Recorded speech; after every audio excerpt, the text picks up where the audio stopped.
క్రీస్తునందు ప్రియమైన వారలారా, క్రీస్తు ప్రభు నామ పేరట మీ అందరికీ త్రిత్వం తర్వాతి 9వ ఆదివారం ఈ ఆదివారపు శుభాకాంక్షలు ప్రభు నామ పేరట మీకు తెలియజేస్తూ ఉన్నాను. రండి, ప్రార్థనలోనికి మిమ్మల్ని నడిపిస్తాను. పరిశుద్ర ప్రేమాస్వరూపి దయగలిగిన దేవా, నీకు వందనాలు. గత ఆదివారం మొదలుకొని ఈ ఆదివారం వరకు నాయన మమ్మల్ని అందరినీ కాపాడి సంరక్షించారు. అనారోగ్య పరిస్థితుల్లో ఉన్నటువంటి బిడ్డలను ప్రభా మీరు తాకి వారికి స్వస్థతనిచ్చారు. మరికొంతమంది స్వస్థత నొందవలసిన బిడ్డలు ఉన్నారు, వారికి కూడా స్వస్థత ఇచ్చేయండి అయ్యా. మేమైతే ప్రార్థన మాత్రమే చేయగలుగుతాం, కానీ మీరైతే స్వస్థపరుస్తారు తండ్రి. కనుక నీ కృపను వారి మీద ఉంచండి. పాపం అనేటటువంటి రోగముతో బాధపడుతున్నటువంటి వారు అనేకులు నాయన, వారి రోగమును నయం చేయండి. వారిలో ఉన్న సమస్త పాపాన్ని కడిగివేయండి దేవా. అలాగనే గత వారంలో మేము చేసినటువంటి పాపములు ఏమైనా ఉంటే సమస్త పాపములను తీసివేయండి. వాక్యమును వినుటకై ప్రభాని బిడ్డలు సిద్ధపడుతూ ఉండగా ఒక నూతన బలముతోనూ, నూతన ఆసక్తితోనూ, నూతన తలంపులతో తండ్రి నీ వాక్యమును విని మంచి మనస్సాక్షితో ఈ వారం అంతా జీవించడానికి కృపనిచ్చి నడిపించుమని నాయన, ఒక లైట్ లాగా ప్రకాశించే భాగ్యమును బిడ్డలకు ఇమ్మని, చీకటి నుండి వెలుగులోనికి తీసుకొచ్చిన దేవుడు గనక నీ మాట విని ప్రభువా, నీ వాక్యము ద్వారా వెలుగు అనే జీవాన్ని వెలిగించుకునడానికి కృపను ఈ బిడ్డలకు ఇమ్మని యేసు నామమున అడిగి వేడుకొనుచున్నాము తండ్రి, ఆమేన్. ప్రియులారా, ఈరోజు మనం చదువుకున్నటువంటి వాక్య భాగాలు పాత నిబంధన పాఠ్య భాగంగా సామెతల గ్రంథం 16వ అధ్యాయం 1 నుంచి 9 వచనాలు చదువుకున్నాం. పత్రిక పాఠ్య భాగంగా అపోస్తుల కార్యములు 17వ అధ్యాయం 16వ వచనం నుంచి 34వ వచనం వరకు చదువుకున్నాం. సువార్త పాఠ్య భాగంగా మత్తయి సువార్త 13వ అధ్యాయం 44 నుండి 46 వచనాలు చదువుకున్నాం.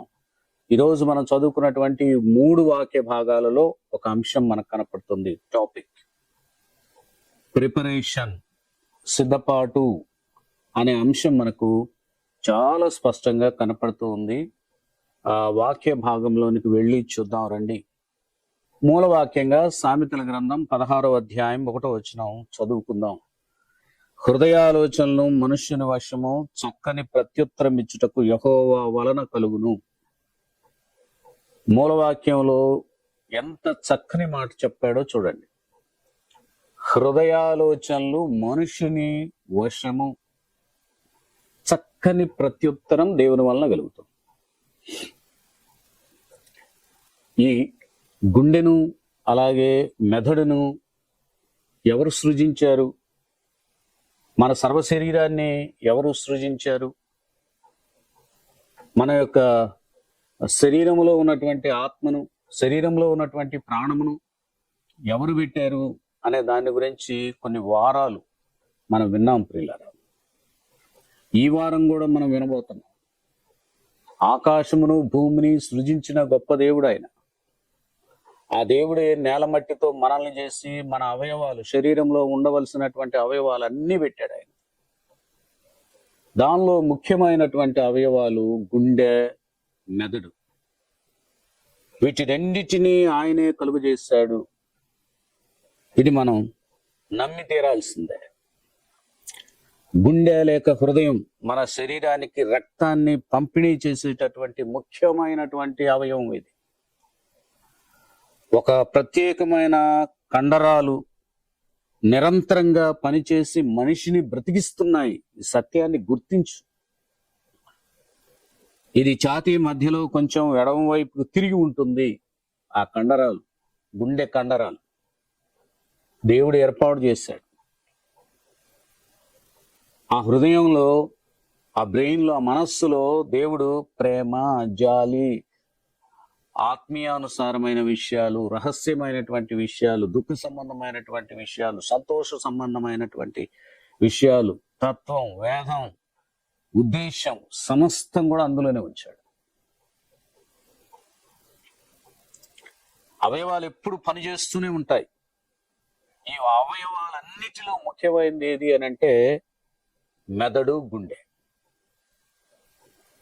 ఈ నిత్యం పనిచేస్తూనే ఉంటాయి. అవి పని చేయటం ఆగిపోతే మనలో జీవం లేనట్టే. మనస్సు మెదడు రెండు ఒకటే. ఆ రెండు ఆలోచనలు చేస్తూనే ఉంటాయి. మనస్సు మనకిష్టమైనటువంటి విషయం చెబుతుండగా మెదడు ఏది మంచో ఏది చెడో చెబుతుంది. ఈ విధంగా నిత్యం ఆలోచనలు మన బుర్రలో రేకెత్తిస్తూ ఉంటాయి. దేవుడు ఎంత గొప్ప పనిముట్టులు పెట్టాడండి. గుండె కొన్ని సిగ్నల్స్ ఇస్తుంది మనకి.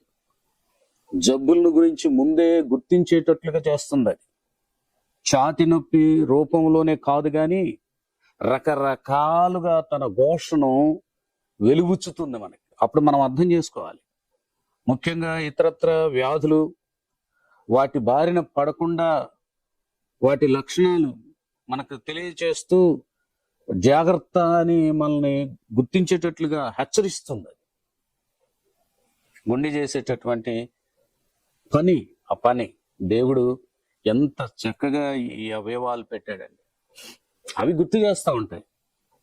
మన మనసు చెప్తుంది, మన హృదయం చెప్తుంది, మన బ్రెయిన్ చెప్తుంది. ఇప్పుడు అవి సిద్ధపరుస్తాయి, మనల్ని జాగ్రత్తగా ఉండమని తెలియపరుస్తాయి. అప్పుడు జాగ్రత్తగా ఉండమని తెలియపరిచినా ఇక మనం జాగ్రత్త తీసుకోకపోతే చేసేది ఏం లేదు. ఈరోజు మీరు ప్రిపేర్ అవ్వండి అని దేవుడు చెప్తున్నా నేను సిద్ధపడనండి, నేను తయారవనండి అని అంటే చేసేది ఏం లేదు. కానీ దేవుని యొక్క వాక్యం మాత్రం నీతోనూ నాతోనూ మనందరితో మాట్లాడుతుంది. సిద్ధపడండి, సిద్ధపడదాం. ఈరోజు మనం చదువుకున్నటువంటి ప్రిపరేషన్లో మొదటిది ఎఫర్ట్, ప్రయాస. సామెతల గ్రంథం 16వ అధ్యాయం 1-9 మనం చదువుకున్నాం కదా. చదువుకున్నటువంటి వాక్య భాగంలో మనం చూసాం, మంచి ప్రత్యుత్తరాన్ని దేవుడు ఇస్తాడు. మన హృదయం మన ఇష్టం వచ్చినట్టు ఆలోచనలు చేస్తూ ఉంటుంది. హృదయ ఆలోచనలు మనుషుల వశం అని చెప్పాడుగా ఇందాకే. కనుక మన ఇష్టానుసారంగా మనం ఆలోచన చేస్తాం. కానీ ప్రత్యుత్తరం, దేవుడిచ్చే ప్రత్యుత్తరం మాత్రం ఖచ్చితమైనది. అది మనం పాటించగలిగితే ఆయనలో నడుస్తాం. ఆయనలో నడిచామనంటే మన ఆత్మను మనం పరిశీలన చేసుకుంటాం. కనుక యెహోవా దేవుడు ఆత్మను పరిశోధించే దేవుడు, పరీక్షించే దేవుడు, పరిశీలించి చూసే దేవుడు ఆయన. మనం కూడా మన ఆత్మను పరిశీలించుకోగలుగుతాం. నేను ఏ స్థితిలో ఉన్నాను అనేది తెలుసుకోగలుగుతాం. పిల్లలు, దేవుడు ఏం చెప్తున్నాడంటే ఊరక ఒత్తిళ్ళు, ప్రెషర్స్ పెట్టుకోవద్దును, ఇబ్బందులు పడొద్దును, సంతోషంగా నాతో నడవమని చెప్తున్నాడు. నీ పనుల భారాన్ని నా మీద వేసి అని చెప్తున్నాడు దేవుడు. నీ ఉద్దేశాలన్నీ నేను సఫలపరుస్తాను కదా అంటున్నాడు దేవుడు. నిజమే, మన భారం అంతా కూడా దేవుని మీద మోపమని దేవుడే చెప్తున్నాడుగా. నీ పనుల భారాన్ని నా మీద వేసాయి, నేనున్నాను కదా అని దేవుడు చెప్తున్నాడు. రైల్వే స్టేషన్లో మనం మోయలేనటువంటి వస్తువులను మనం తీసుకుని వస్తే, స్టేషన్లో దిగితే ఆ సామానంతా మనం మోయలేకపోతే కూలీని పిలుచుకుంటాం. ఆ కూలి తను మోస్తాడు, పని అంతా, ఆ భారం అంతా తను మోస్తాడు, తను కూలికి మోస్తాడు. కానీ ఇక్కడ దేవుడు ఏమంటున్నాడు అని అంటే, నీ పనుల భారం యావత్తు నా మీద వేయి, నేను కూడా అలాగే మోసుకొస్తాను. చూసారా, ఫ్రీగా మోసుకొస్తాను. కనుక మనం ఆయన మీద పనుల భారం వేయటానికి ప్రయాసపడదాం. మత్తయి సువార్త 11వ అధ్యాయం 28వ చెప్తాడు, ప్రయాసపడి భారం మోసుకొనుచున్న సమస్త జనులారా నా యొద్దకు రండి, నేను మీకు విశ్రాంతి కలుగజేతును అని చెప్పాడు అక్కడ. అర్థమైంది కదా. కాబట్టి ఆయన మీద మన ప్రెషర్స్ అన్ని, ఒత్తిళ్ళన్నీ ఆయనకు తెలియజేయండి, ఫ్రీ అవ్వండి. ఆయనే చెప్తున్నాడుగా ప్రశాంతంగా ఉండండి అని, ప్రభువే చెప్తున్నాడు కదా. ప్రతి వస్తువు దాని నిమిత్తము దేవుడే కలుగు చేశాడు.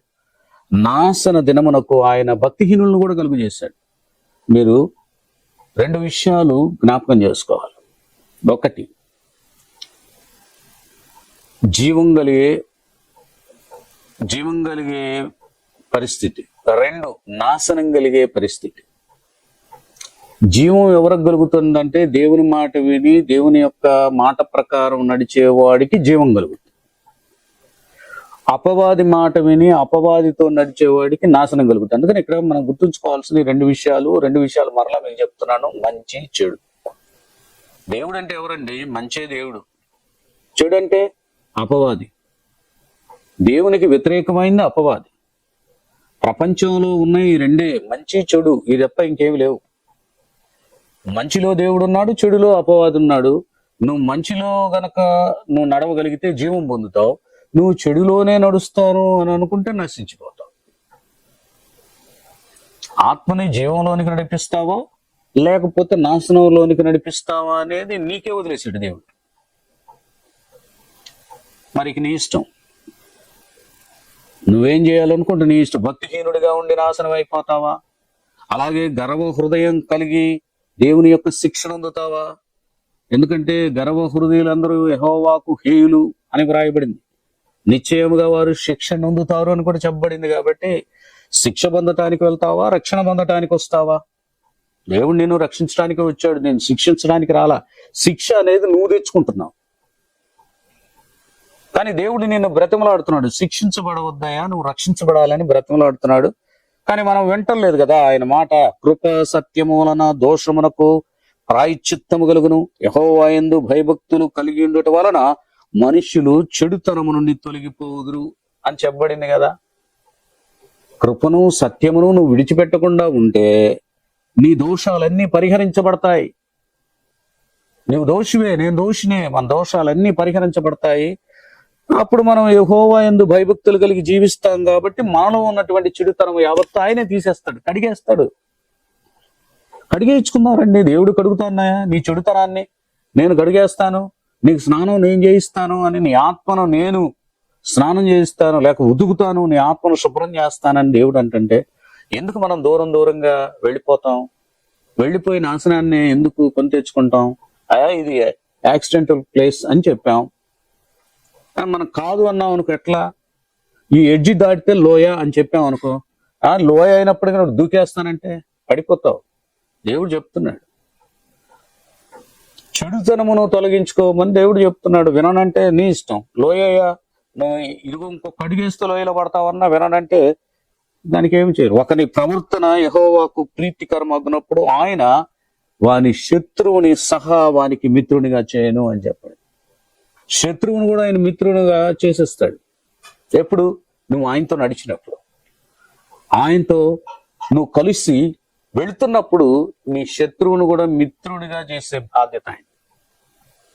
అన్యాయము చేత కలుగు గొప్ప ఒచ్చుబడి కంటే నీతితో కూడిన కొంచెం చాలు నీకు శ్రేష్టం అని చెప్పాడు. అన్యాయం చేత ఇతరులను బాధ పెట్టి, ఇతరులను హింస పెట్టి, ఇతరులను దోచుకొని నువ్వు సంపాదించుకొని నేను ఆస్తిపరుణ్ణి, స్థితిమంతుడిని అని చెప్పుకోవడం కంటే నిజాయితీగా కొద్దిగా సంపాదించుకున్నా అది శ్రేష్టం అని చెప్తున్నాడు. ₹1 సంపాదించిన అది శ్రేష్టం. ఎందుకంటే నీటితో కష్టపడి నువ్వు సంపాదించావు, ఎవరిని మోసగించలేదు, నీ వలన ఒకరు నష్టపోలేదు, నీ వలన ఒకళ్ళు ఏడవలేదు, నీ వలన ఒకళ్ళు మనసు నొచ్చుకోలేదు, నీ వలన ఒకళ్ళు కృంగిపోలేదు. కాబట్టి నీవు నీతిగా సంపాదించిన కొద్దిగా ఒక్క మెతుకైనా అది శ్రేష్టమే. దేవుడు చెప్పినటువంటి మాట. ఒకడు తాను చేయబోనది హృదయములో యోచించుకొనును, యెహోవా వాని నడతను స్థిరపరచును. చూసారా, మంచి పనులు చేయాలని మీరు ఆలోచన చేసుకుంటే ఆ మంచి పనులు చేయటం కోసం మిమ్మల్ని దేవుడు స్థిరపరుస్తాడు. మంచి ఆలోచన వస్తే నేను స్థిరపరుస్తాడు దేవుడు. అలాగూ నీవు స్థిరపడటానికి ప్రయాసపడు.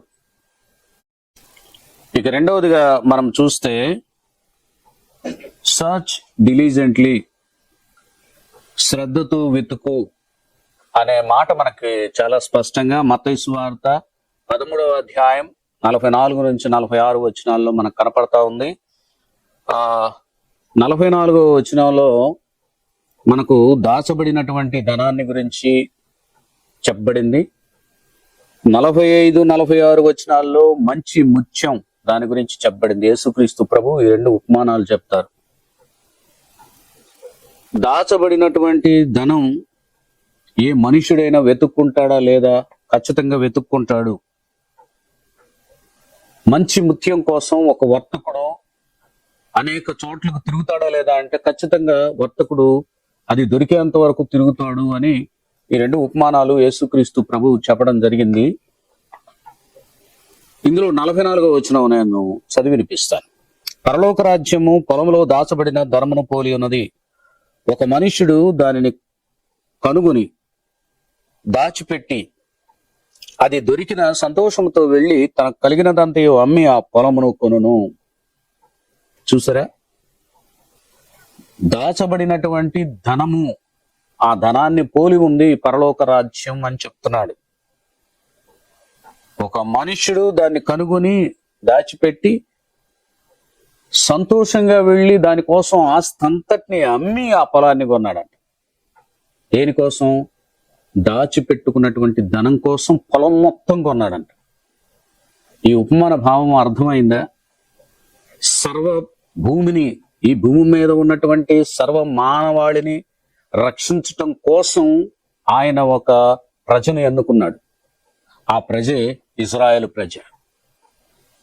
వారిలో నుండి యేసుక్రీస్తు ప్రభువు వచ్చి ప్రపంచంలో ఉన్న ప్రతి మానవుడికి రక్షణ ఇవ్వాలనుకున్నాడు. చూడండి, ఒక మతం, ఒక తెగ కాదు, సర్వ మానవాళి దేవుని యొక్క సృష్టి, దేవుని యొక్క చేతి పని అయి ఉన్నాడు. ఆ మనుషులందరినీ కూడా, సర్వ మానవాళిని కూడా రక్షించు నిమిత్తం మానవుడిగా యేసుక్రీస్తు ప్రభు వస్తాడు. దానికోసం ఇశ్రాయేలు ప్రజలను దేవుడు ఎన్నుకున్నట్టుగా కనపడుతుంది. ఇది మొదటిది. ఇక రెండవదిగా మనం చూస్తే దాచిపెట్టబడినటువంటి ధనం అని చెప్పబడింది. ఆ దాచిపెట్టబడినటువంటి ధనం ఆత్మీయమైనటువంటి ధనం. ఆ ధనమే మనము ఆ ఇశ్రాయేలు ప్రజలలో నుండి రాబోతున్నటువంటి ప్రవక్తలు, రాబోతున్నటువంటి యాజకులు, రాబోతున్నటువంటి శిష్యులు, రాబోతున్నటువంటి విశ్వాసులు, వీళ్ళందరిని గురించి మాట్లాడాడు. ధనం అంతేకాదు, యేసుక్రీస్తు ప్రభువే ఆ ధనమై ఉన్నాడు. ఆయన గొప్ప ధనం అయి ఉన్నాడు. పొలం, ఇక్కడ మూడవదిగా చూస్తే మనం పొలం చూస్తున్నాం. ఆ పొలం అంటే ప్రపంచం, పొలం అంటే భూమి.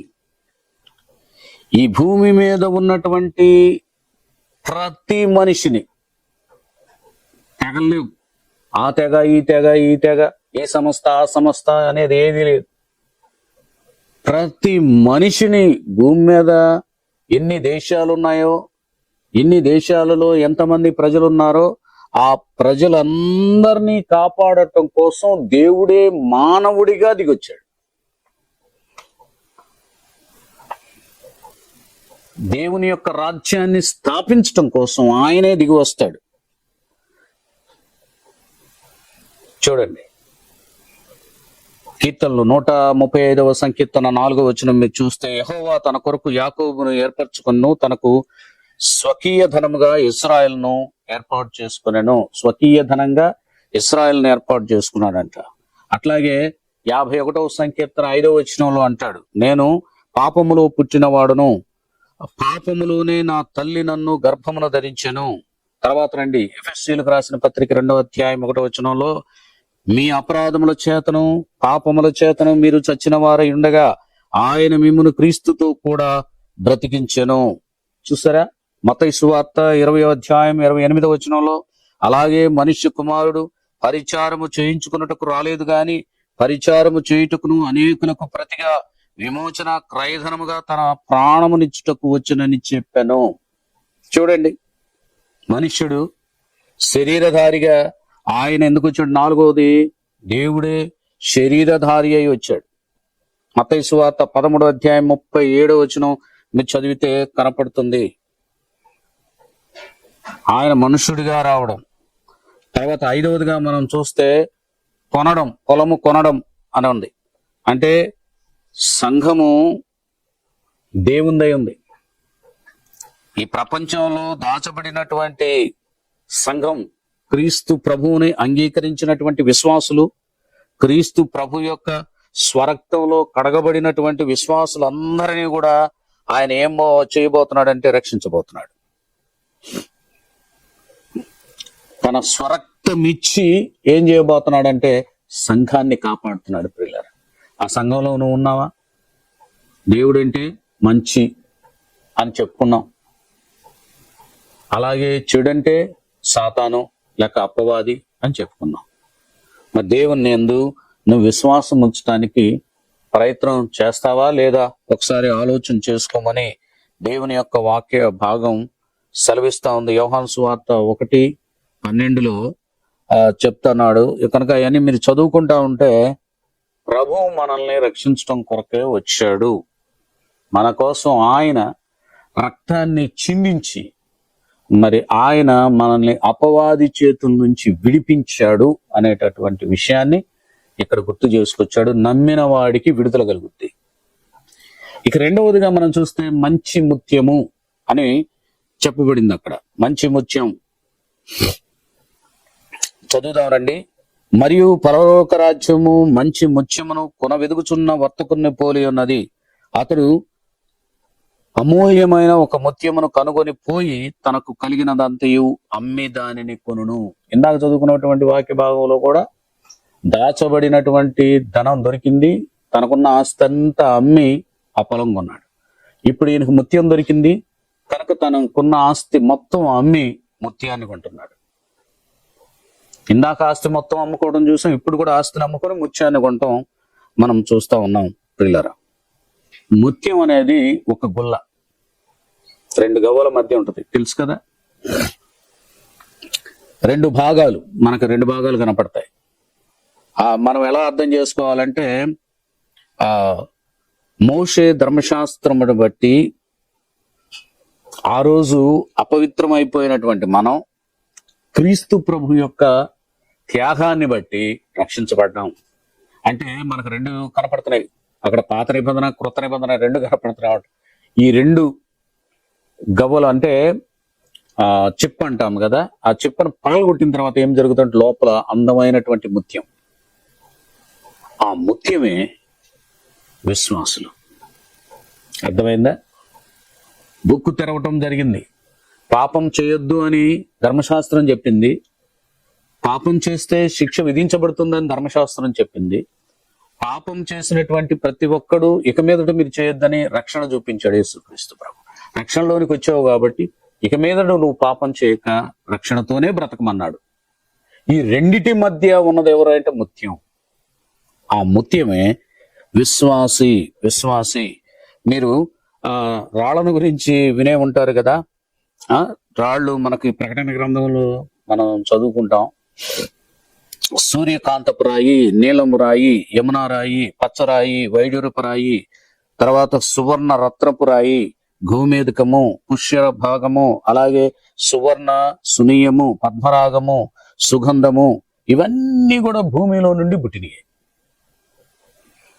కానీ ముత్యం సముద్రం అడుగు భాగాన బురదలో మాత్రమే ఇది లభిస్తుంది. విశ్వాసి రక్షింపబడక ముందు పాపపు బురదలో జీవించి దేవుని ఉగ్రత కింద ఉన్నాడు.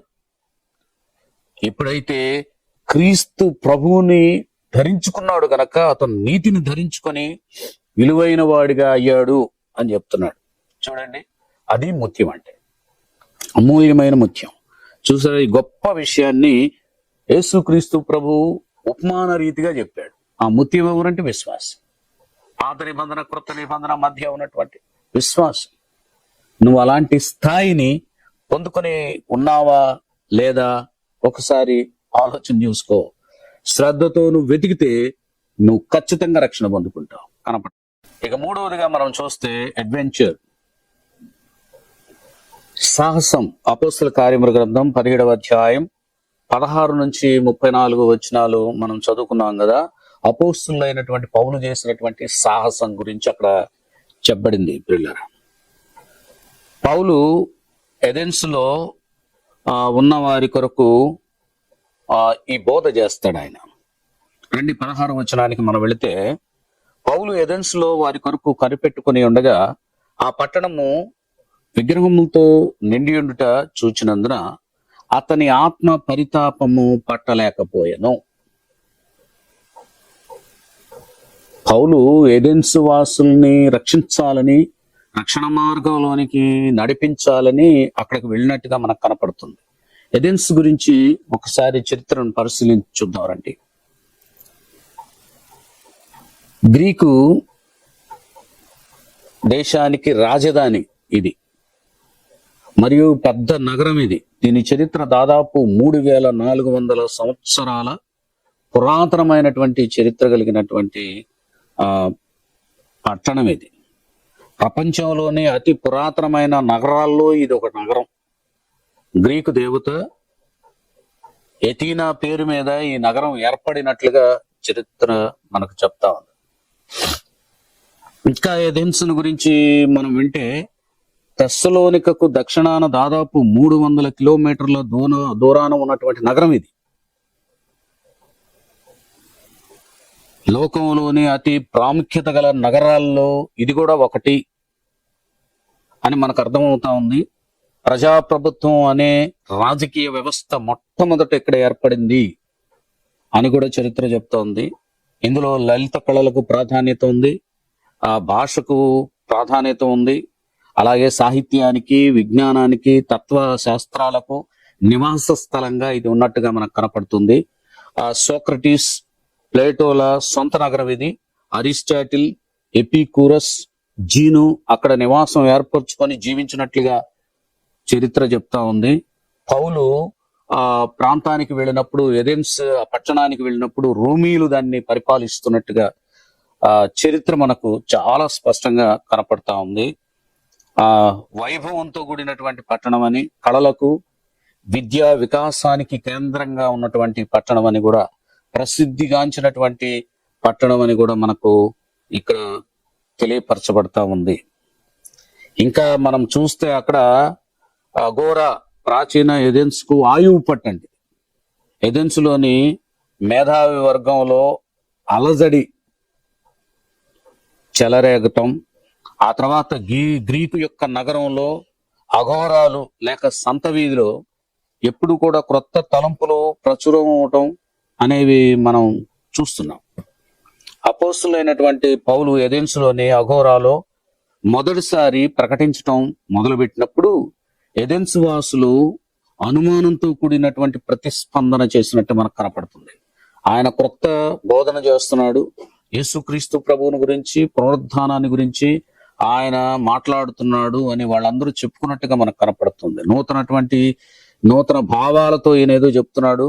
అయితే నూతన భావాలను మనం ఆహ్వానించడం అనేది మన సంస్కృతే. అఘోరాలు కొత్త విషయాలు వినడం వాళ్ళ తలంపు, వాళ్ళ ఉద్దేశాలు, వాళ్ళ సంస్కృతే.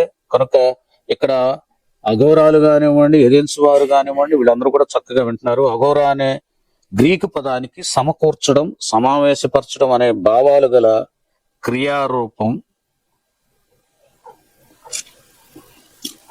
అఘోరా అనే గ్రీకు పదానికి సమకూర్చటం, సమావేశపరచటం అనే అర్థాలు ఉన్నాయి. ఏది ఏమైనప్పటికీ కూడా అపోస్తులైనటువంటి పౌలును నిరాకరించినటువంటి సందర్భాలు మనకి ఇక్కడ కనపడుతున్నాయి. ఇక్కడ ఎక్కువ శాతం ప్రజలు వినోద కార్యక్రమాలకి ఎక్కువగా ఆహ్వానం పలికేటటువంటి వారుగా మనకు కనపడతా ఉంది. దానికోసం రంగస్థలాన్ని కూడా వారు ఏర్పాటు చేసుకున్నారు. ఒక భవనాన్ని ఏర్పాటు చేసుకొని అక్కడ గాన సభను కూడా వాళ్ళు ఏర్పరచుకొని ఆ రీతిగా సంతోషించే వాళ్ళని అర్థమవుతుంది. రోమా చక్రవర్తి అగస్టస్ అల్లుడైన విస్పేరియస్ అగ్రిప్ప దీన్ని బహూకరించినట్టుగా,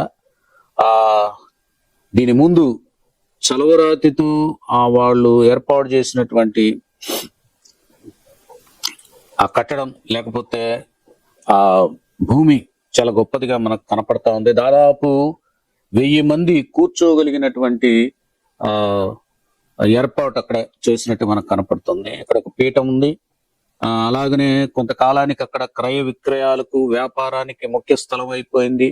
గ్రీకు నాటక ప్రదర్శనలకు రంగస్థలంగా, అలాగే వ్యాయామ క్రీడలకు ప్రదర్శన స్థలంగా, మేధావి యొక్క చర్చలకు, మేధావులు అనేక మంది అక్కడ చర్చించుకోవడానికి, ఆ చర్చలు జరుపుకునేందుకు ఇష్టమైనటువంటి కూటమి స్థలంగా మారిపోయినట్టుగా మనకు కనపడతా ఉంది ప్రియులారా. ఇక ఏథెన్స్ పట్టణంలో పండేటటువంటి పంటలు ఎక్కువగా ద్రాక్షారసం, ఒలీవ, తేనె ఇవి ఎక్కువగా దొరుకుతాయి. చలువరాయి, పింగాణి పరిశ్రమలు ఇక్కడ ఉన్నట్టుగా, లోహపు పారిశ్రామిక ఉత్పత్తులు ఇక్కడ ఉన్నట్టుగా మనకు కనపడతా ఉంది.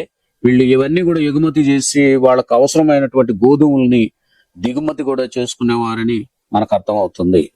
ఈ నగరం ఒక కాస్మోపాలిటన్ నగరంగా ఉందని, ఆర్థిక, పారిశ్రామిక, రాజకీయ మరియు సాంస్కృతికానికి కేంద్రంగా ఉందని, వేగంగా అభివృద్ధి చెందుతూ యూరోపియన్ యూనియన్ లోనే ప్రముఖ ముఖ్య వాణిజ్య కేంద్రంగా మారింది అని కూడా మనం చెప్పుకోవచ్చు. ఇందులో మనం చూస్తే తత్వశాస్త్రజ్ఞులు ముగ్గురునే చూద్దాం. వారిలో మొదటివాడు సోక్రటీస్. ఈయన క్రీస్తు పూర్వం 5వ శతాబ్దంలో ఎథెన్స్ లో నివసించినటువంటి వాడు. తత్వశాస్త్రంలో ప్రధానమైంది జ్ఞానం మరియు స్వీయ జ్ఞానం యొక్క సాధనేనని సోక్రటీస్ చెప్పాడు. విమర్శనాత్మక స్వీయ పరిశీలన మరియు నైతిక ఆత్మ పరిశీలన యొక్క ప్రాముఖ్యతను నొక్కి చెప్పాడు ఆయన. అలాగనే పరిశీలించబడని జీవితం జీవించటానికి విలువైనది కాదు అని కూడా ఆయన చెప్పాడు. కనుక పరిశీలించుకోండి మిమ్మల్ని మీరే అని కూడా ఆయన చెప్పినట్టుగా కనపడతా ఉంది. 2, ప్లేటో సోక్రటీస్ యొక్క విద్యార్థి. చరిత్రలో అత్యంత ప్రభావవంతమైన తత్వవేత్తల్లో ఒకరినిగా ఆయన నిలిచాడు. అతను ఎథెన్స్ లో అకాడమీని స్థాపించినట్లు కనపడుతుంది. ఇది పాశ్చాత్య ప్రపంచంలో మొదటి ఉన్నత విద్యా సంస్థగా పరిగణించబడింది. ప్లేటో యొక్క తత్వశాస్త్రంలో ప్రధానమైంది ఫారంల సిద్ధాంతం. ఇది భౌతిక ప్రపంచం కేవలం ఉన్నతమైన, శాశ్వతమైన రూపాలు లేదా ఆలోచనల ప్రతిబింబం అని పేర్కొంది.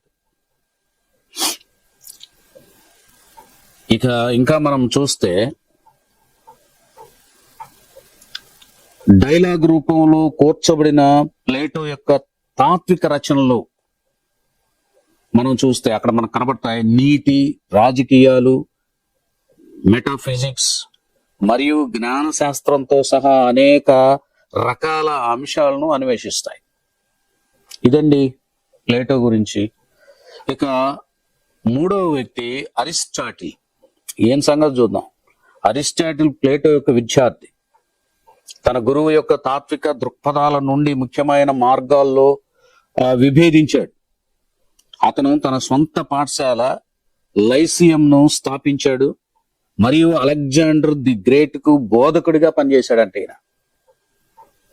అరిస్టాటిల్ యొక్క తాత్విక రచనలు తర్కం, మెటాఫిజిక్స్, నీతి శాస్త్రం, రాజకీయాలు మరియు సహజ శాస్త్రంతో సహా అనేక రకాల విభాగాలను కవర్ చేస్తాడు.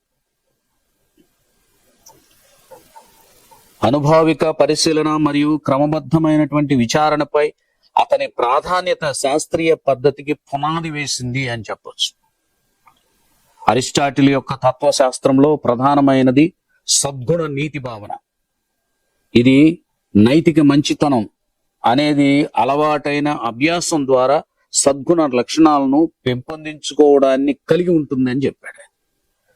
అరిస్టాటిల్ యొక్క జ్ఞానం మరియు నైతిక ధర్మం యొక్క ప్రాముఖ్యతను అనుసరించడంలో ప్లేటో యొక్క నమ్మకాన్ని పంచుకున్నప్పటికీ అతని తాత్విక వ్యవస్థ ఆచరణీయాత్మక నీతి మరియు సహజ శాస్త్రాలపై దృష్టి సారించి అనుభవిక ప్రపంచంలో ఎక్కువగా ఆధారపడి ఉందని చెప్పినట్లుగా మనకు కనపడతా ఉంది. ప్రియులారా, ఇవన్నీ మనం చూస్తా ఉంటే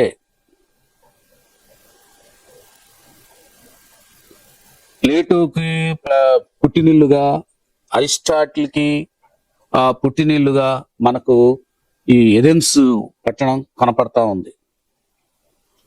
అక్కడ అపోస్తులైనటువంటి పౌలు మాట్లాడటం కాబట్టి ఆ సమాజ మందిరంలో యూదులతోనూ భక్తిపరులైన వారితోనూ ప్రతిదినము సంత వీధిలో తన్ను కలుసుకుని వారితోనూ తర్కించుతూ వచ్చాడట అపోస్తులైన పౌలు. ఎపిక్ కురియలలోను సోయక్తులలోనూ ఉన్న కొందరు జ్ఞానులు అతనితో వాదించారట.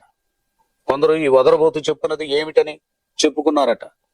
అతడు యేసును గూర్చి పునరుద్ధానమును గూర్చి ప్రకటించిన కనుక మరికొందరు అన్య దేవతలను ప్రచురించుచున్నాడని వాళ్ళందరూ చెప్పుకుని నింద వేసినట్టుగా మనకు కనపడుతుంది. ఇంతకీ ఎపికూరస్ ఎవరు వీళ్ళు? ఎపికూరస్ అనే తత్వశాస్త్రజ్ఞుడు క్రీస్తు శకానికి ముందు 341 270లో జీవించేవాడంట. అతడు జీవితంలో ఉండవలసినటువంటి ముఖ్యమైనటువంటి గమ్యం సుఖం లేక సంతోషం అని నొక్కి చెప్పేవాడంట ఆయన. అంటే జీవితంలో సుఖం ఉంటే చాలు అయ్యా, సంతోషం ఉంటే చాలు, అన్నిటికంటే ఉత్తమ సుఖం లేక సంతోషం శరీర సంబంధమైనవి, ఇవి కావాలని చెప్పాడంట.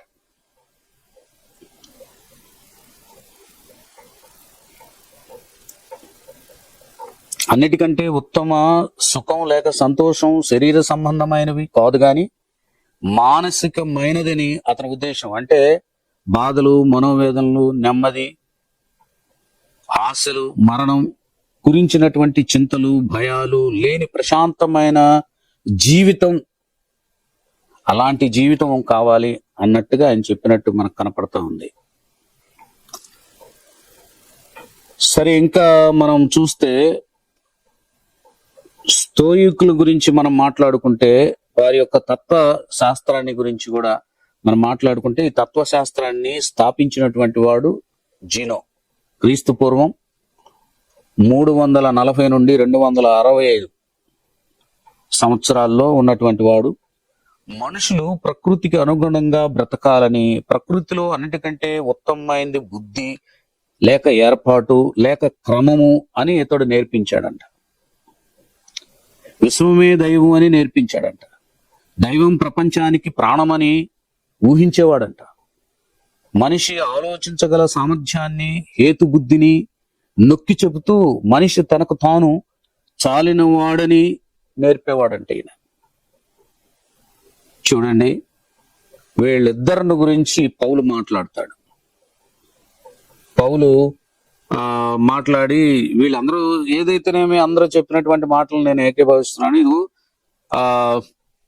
తెలియబడని దేవుడని మీరు రాసుకున్నారు. ఆ తెలియబడని దేవుడు ఎవరో కాదు, యేసుక్రీస్తు ప్రభువే. మనుషుల కోసం ఆయన దేవుడై ఉండి దిగివచ్చి ఆయన మనుషుల చేత చంపబడ్డాడు. దాన్నే బలియాగం అన్నారు. ఆ బలియాగం ద్వారానే మనుషులకి పాప క్షమాపణ కలిగింది, మనుషుల యొక్క ఆత్మకు రక్షణ కలిగింది. ఆయన పునరుద్ధానుడై తిరిగి లేచాడు అని ఈ పునరుద్ధానాన్ని గురించి కూడా చెప్తా ఉంటే వాళ్ళందరూ అన్నారు కదా, ఏంటి వదరబోతు వాడు చెప్తున్నటువంటి మాటలు ఏంటి అని వాళ్ళు అంటున్నారు. తత్వశాస్త్రం, వేదాంత శాస్త్రం, ఈ రెండు కూడా అక్కడ తర్కించుకున్నట్టుగా మనకు కనపడతా ఉంది. మనుషుల యొక్క కల్పనలు, కల్పించబడినటువంటి విషయాలను తీసివేయమని అపొస్తలుడైనటువంటి పౌలు అంటాం.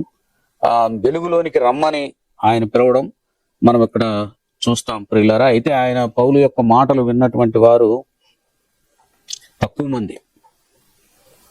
అత్యధిక సంఖ్యలో వినినటువంటి వారు ఎవరు అనంటే అసత్యాన్ని విన్నారు, కానీ కొంతమందే సత్యాన్ని విన్నట్టుగా మనకు కనపడుతుంది. ఏది ఏమైనప్పటికీ కూడా పౌలు ఆ రీతిగా వారితో మాట్లాడాడు. అంతటా వారు అతన్ని వెంట పెట్టుకొని అరేయోపగును సభ యొద్దకు తీసుకొని పోయి, నీవు చేయుచున్న ఈ నూతన బోధ ఎట్టిదో మేము తెలుసుకొనవచ్చునా అని అన్నారు. కొన్ని క్రొత్త సంగతులు మా చెవులకు వినిపించున్నావు గనుక వీటి భావమేమో మేము తెలుసుకొని కూర్చున్నామని చెప్పారు. ఎథెన్సు వారందరూ అక్కడ నిలిచి పరదేశులను ఏదో ఒక క్రొత్త సంగతి చెప్పుట ఎందును వినట ఎందును మాత్రమే తమ కాలము గడుపుకొంచు ఉండేటటువంటి వారు. కాబట్టి వాళ్ళు వింటున్నారు. పౌలు అరేయోపుకు మధ్య నిలిచి చెప్పినట్టు ఏమనగా, ఎథెన్సు వారులారా, మీరు సమస్త విషయాల్లో అతి దేవతా భక్తి గలవారై ఉన్నట్టు నాకు కనబడతా ఉందని పౌలు అలాగూ సర్ది చెప్తా వచ్చాడు. చాలా జాగ్రత్తగా చెప్తా వచ్చాడు. నేను సంచరించు మీ దేవతా ప్రతిమలను చూచుండగా ఒక బలిపీఠం నాకు కనబడింది. దాని మీద తెలియబడని దేవునికని వ్రాయబడి ఉన్నది. కాబట్టి మీరు తెలియక దేవుణ్ణి భక్తి కలిగి ఉన్నారో, దేవుని యందు భక్తి కలిగి ఉన్నారో, దేని యందు భక్తి కలిగి ఉన్నారు, దాన్నే నేను మీకు ప్రచురం చేస్తున్నానని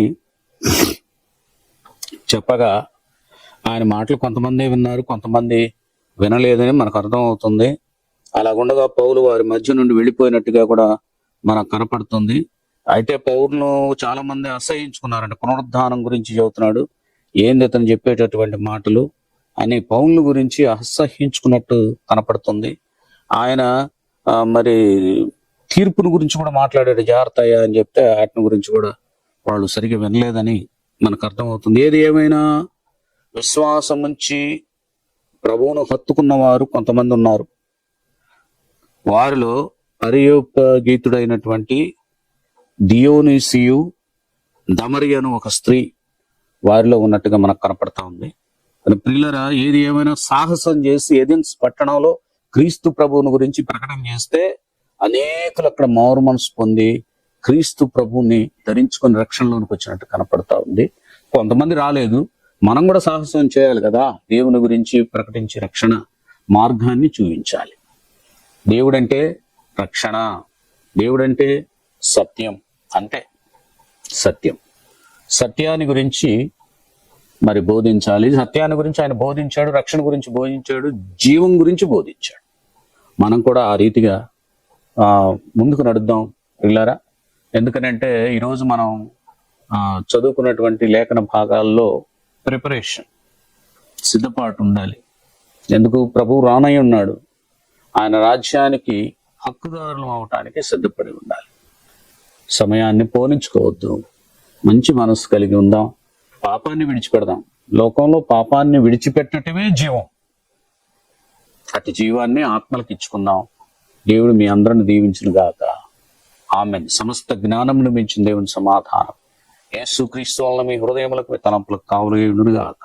ఆమేన్. మిగిలరా, వాక్యం వింటున్నటువంటి మీరు సబ్స్క్రైబ్ చేసుకోండి, అలాగే షేర్ చేయండి, లైక్ చేయండి. దయచేసి ఈ విషయాన్ని మాత్రం మర్చిపోవద్దు. దేవుడు మిమ్మల్ని దీవించును గాక. ఆమేన్.